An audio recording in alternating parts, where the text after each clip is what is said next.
नमस्कार। द्वीप दर्पण में आप सभी का स्वागत है। आइए एक नज़र डालते हैं आज के मुख्य अंश पर। उपराज्यपाल ने चेन्नई पोर्ट ट्रस्ट के अध्यक्ष व अंडमान लक्षद्वीप बंदरगाह निर्माण कार्य के प्रशासक से की मुलाकात। सतर्कता जागरूकता सप्ताह के अवसर पर हुआ वाद विवाद प्रतियोगिता का आयोजन और द्वीप पर्यटन महोत्सव के लिए स्थानीय पंजीकृत सांस्कृतिक संगठनों से आवेदन आमंत्रित। अब द्वीप दर्पण विस्तार से। चेन्नई पोर्ट ट्रस्ट के अध्यक्ष व अंडमान लक्षद्वीप बंदरगाह निर्माण कार्य के मुख्य अभियंता व प्रशासक सुनील पालीवाल ने कल राज निवास में उपराज्यपाल से मुलाकात की। इस दौरान विभिन्न मुद्दों पर चर्चा की गई। भ्रष्टाचार को विराम देने के लिए भ्रष्टाचार निवारण इकाई द्वारा विभागों, शिक्षा संस्थानों, अन्य प्रतिष्ठानों तथा सार्वजनिक स्थानों के विभिन्न जागरूकता कार्यक्रमों के माध्यम से जनमानस को भ्रष्टाचार के प्रति जागरूक कर रहा है ताकि पूरा देश भ्रष्टाचार से मुक्त हो सके। सतर्कता जागरूकता सप्ताह मनाए जाने के एक भाग के रूप में आज टैगोर राजकीय शिक्षा महाविद्यालय के सभागार में वाद विवाद प्रतियोगिता आयोजित किया गया। इस मौके पर भ्रष्टाचार निवारण इकाई की उप पुलिस अधीक्षक डॉक्टर रिद्धिमा सेठ, जवाहरलाल नेहरू राजकीय महाविद्यालय के संकाय सदस्य डॉक्टर कंडी मुथु एवं छात्र छात्राएं मौजूद रहे।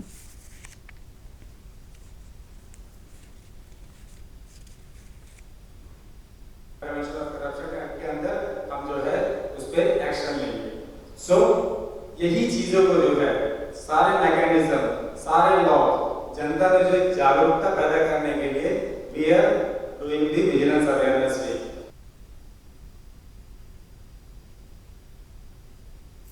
द्वीप पर्यटन महोत्सव 26 दिसंबर से 30 दिसंबर तक मनाया जाएगा।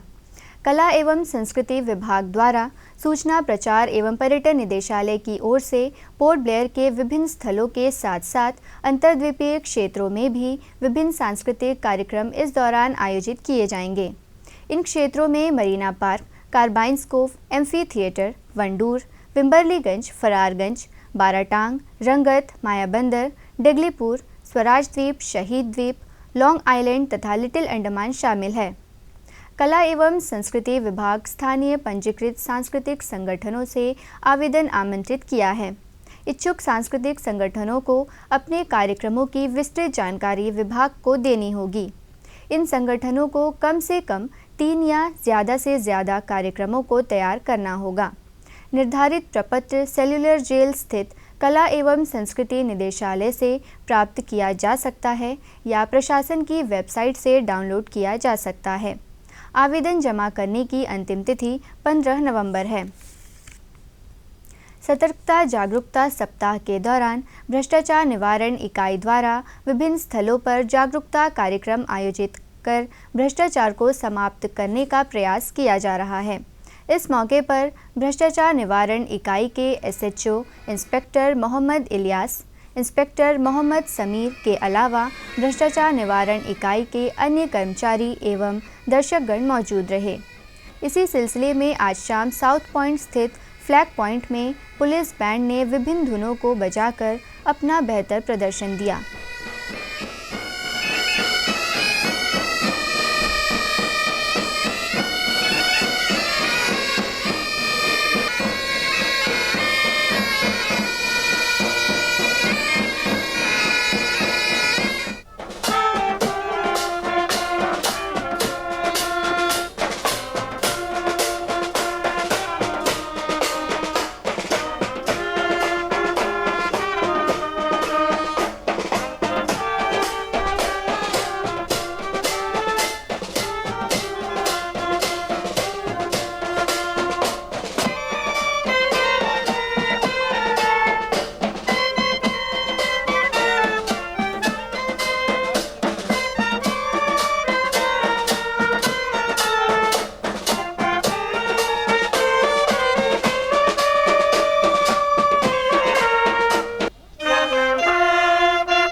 आकाशवाणी पोर्ट ब्लेयर में नैमित्तिक आधार पर प्रसारण सहायक यानी ब्रॉडकास्ट असिस्टेंट के लिए योग्य उम्मीदवारों का पैनल तैयार किया जाएगा।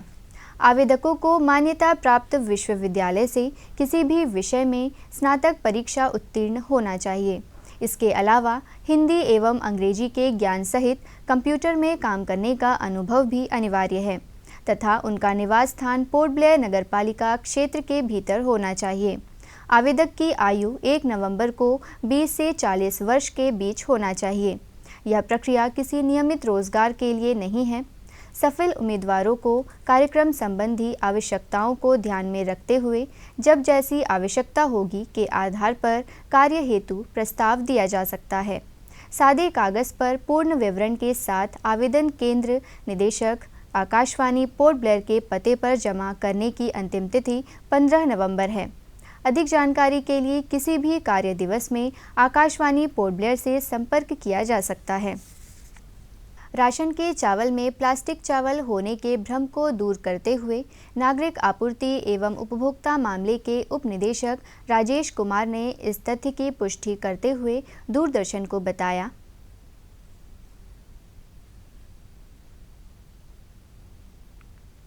जानते हैं कि हमारे देश में बहुत जो माता जो माँ बनने वाले हैं, एक्सपेक्टेड मदर्स और जो दूध पिलाती वाली माएँ, बच्चे कुपोषण का शिकार है, माल न्यूट्रिशन का।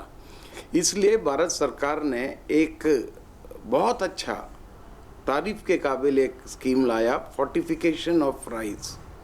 फोर्टिफिकेशन क्या है कि इसमें क्या होता है, जैसे कि आपको मालूम है हमारे देश में सबसे ज़्यादा खाई जाती वाली अनाज जो है चावल है, तो उसको फोर्टिफाई करने से हर घर में फोर्टिफिकेशन पहुंचेगा।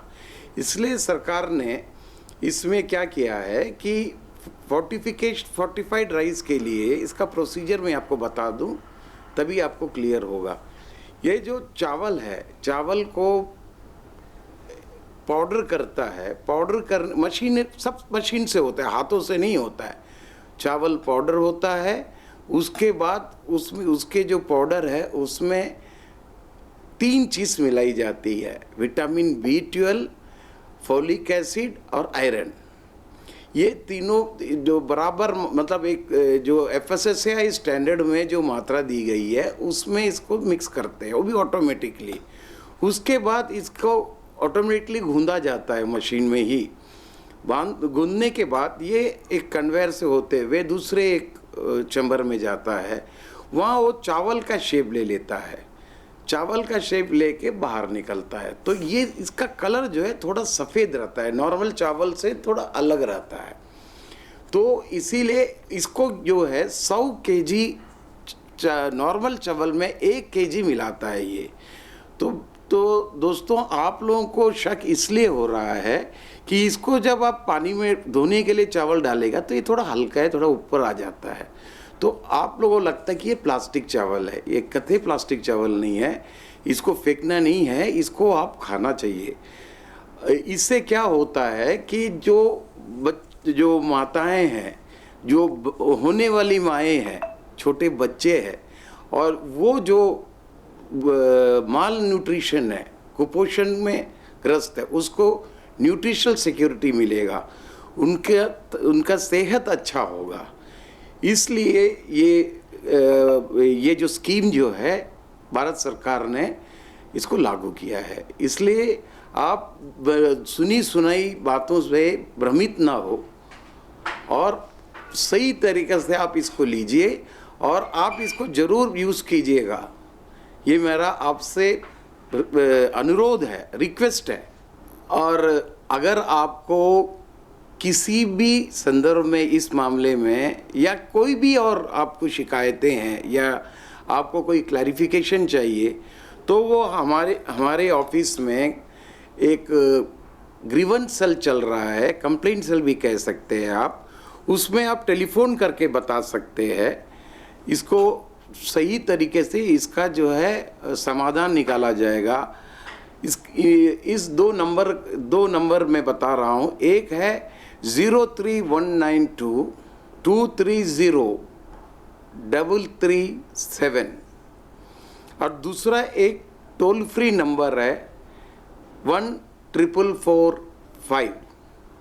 आप ऑफिस समय में कभी भी फ़ोन कीजिएगा तो आपका जो शिकायत है वो लिख दिया जाएगा, आपका नंबर आप दे दीजिएगा, आपका नाम दे दीजिए, और अगर कंप्लेंट करता है आप, अगर आपका नाम हम लोग डिस्क्लोज नहीं करेंगे, इसको सीक्रेट रखा जाएगा। पोर्ट ब्लेयर के महात्मा गांधी इंटरनेशनल स्कूल ने education world number 1 day come boarding school in Andaman and Nicobar islands का पुरस्कार प्राप्त किया। स्कूल की सचिव रंजना ने कहा कि इस सम्मान को प्राप्त करने के लिए बहुत से व्यक्तिगतों तथा संगठनों ने गहरी भूमिका निभाई है। उन्होंने आगे कहा कि सभी व्यक्तिगतों और संगठनों के सहयोग के बिना यह सम्मान हासिल करना संभव नहीं हो पाता। इससे पहले स्कूल की प्रधानाचार्य स्वप्ना ने पूरी टीम को बधाई दी और विद्यार्थियों तथा शिक्षकों के समर्पण तथा प्रतिबद्धता की सराहना की। साथ ही उन्होंने विद्यार्थियों को लक्ष्य प्राप्ति के लिए प्रोत्साहित भी किया। राष्ट्रीय आपदा प्रबंधन प्राधिकरण द्वारा क्रियान्वित अपस्कैलिंग आपदा मित्र योजना के तहत द्वीप समूह के 300 सामुदायिक स्वैच्छिककर्ताओं को आपदा के दौरान समुदायों के लिए तुरंत आवश्यकताओं को प्रदान करने हेतु मूलभूत कौशल पर प्रशिक्षण प्रदान किया गया। ये प्रशिक्षित स्वैच्छिककर्ता आपदा प्रतिक्रिया की मूलभूत तकनीकों, सहयोग तथा प्रबंधन में जीवन की रक्षा के लिए सहयोग देंगे। आपदा प्रबंधन निदेशालय द्वारा प्रत्येक जिले के 279 सामुदायिक स्वैच्छिककर्ताओं को आपदा प्रबंधन प्रशिक्षण प्रदान किया गया। आज आपदा निदेशालय के परिसर में प्रशिक्षित आपदा मित्रों में आपातकालीन प्रतिक्रिया किट का वितरण किया गया। इस मौके पर सहायक निदेशक जानकी राम ने मुख्य अतिथि आपदा प्रबंधन के निदेशक मनोज कुमार द्विवेदी तथा अन्य अधिकारियों एवं आपदा मित्रों का स्वागत किया। अपने स्वागत भाषण में उन्होंने इस योजना तथा आपदा मित्रों की भूमिका के बारे में बताया। मुख्य अतिथि मनोज कुमार द्विवेदी ने आपदा प्रबंधन के लिए स्वैच्छिक भागीदारी के लिए आपदा मित्रों की सराहना की। उन्होंने आपदा मित्रों में आपातकालीन प्रतिक्रिया किट का वितरण किया। अंतर्द्वीपीय जलयान यात्रा संबंधी सूचना। MV रानी चंगा स्वराज द्वीप और लॉन्ग आइलैंड होते हुए रंगत की यात्रा पर कल सवेरे 6 बजे फिनिक्स बे जेट्टी से प्रस्थान करेगा और इसकी वापसी कल ही दोपहर 1 बजे उन्हीं रास्तों से होते हुए रंगत से पोर्ट ब्लेयर के लिए होगी। MV छोलदारी स्वराज द्वीप की यात्रा पर कल सवेरे 6:30 बजे फिनिक्स बे जेट्टी से प्रस्थान करेगा और इसकी वापसी कल ही सवेरे 9 बजे स्वराज द्वीप से पोर्ट ब्लेयर के लिए होगी। MV लॉन्ग आइलैंड शहीद द्वीप की यात्रा पर कल सवेरे 6:30 बजे फिनिक्स बे जेट्टी से प्रस्थान करेगा और इसकी वापसी कल ही सवेरे 8:45 पर शहीद द्वीप से पोर्ट ब्लेयर के लिए होगी। MV कछाल शहीद द्वीप, स्वराज द्वीप, स्ट्रेट आइलैंड, कदमतला और लॉन्ग आइलैंड होते हुए रंगत की यात्रा पर कल दोपहर 7 बजे फिनिक्स बे जेट्टी से प्रस्थान करेगा और इसकी वापसी इसके अगले दिन उन्हीं रास्तों से होते हुए रंगत से पोर्ट ब्लेयर के लिए होगी। MV कमोटा स्वराज द्वीप की यात्रा पर कल दोपहर 12 बजे फिनिक्स बे जेट्टी से प्रस्थान करेगा और इसकी वापसी कल ही शाम 4 बजे शहीद द्वीप से पोर्ट ब्लेयर के लिए होगी। MV लॉन्ग आइलैंड शहीद द्वीप की यात्रा पर कल दोपहर बाद 2 बजे फिनिक्स बे जेट्टी से प्रस्थान करेगा और इसकी वापसी कल ही शाम 5:30 बजे स्वराज द्वीप से पोर्ट ब्लेयर के लिए होगी। MV छोलदारी स्वराज द्वीप की यात्रा पर कल शाम 5 बजे फिनिक्स बे जेट्टी से प्रस्थान करेगा और इसकी वापसी अगले दिन सुबह 5:30 बजे शहीद द्वीप होते हुए स्वराज द्वीप से पोर्ट ब्लेयर के लिए होगी। सभी जलयानों के यात्रा कार्यक्रम मौसम की स्थिति पर निर्भर होंगे। अंत में मुख्य अंश एक बार फिर। उपराज्यपाल ने चेन्नई पोर्ट ट्रस्ट के अध्यक्ष व अंडमान लक्षद्वीप बंदरगाह निर्माण कार्य के प्रशासक से की मुलाकात। सतर्कता जागरूकता सप्ताह के अवसर पर हुआ वाद विवाद प्रतियोगिता का आयोजन और द्वीप पर्यटन महोत्सव के लिए स्थानीय पंजीकृत सांस्कृतिक संगठनों से आवेदन आमंत्रित। इसी के साथ ही आज का यह द्वीप दर्पण कार्यक्रम यहीं पर समाप्त होता है। नमस्कार।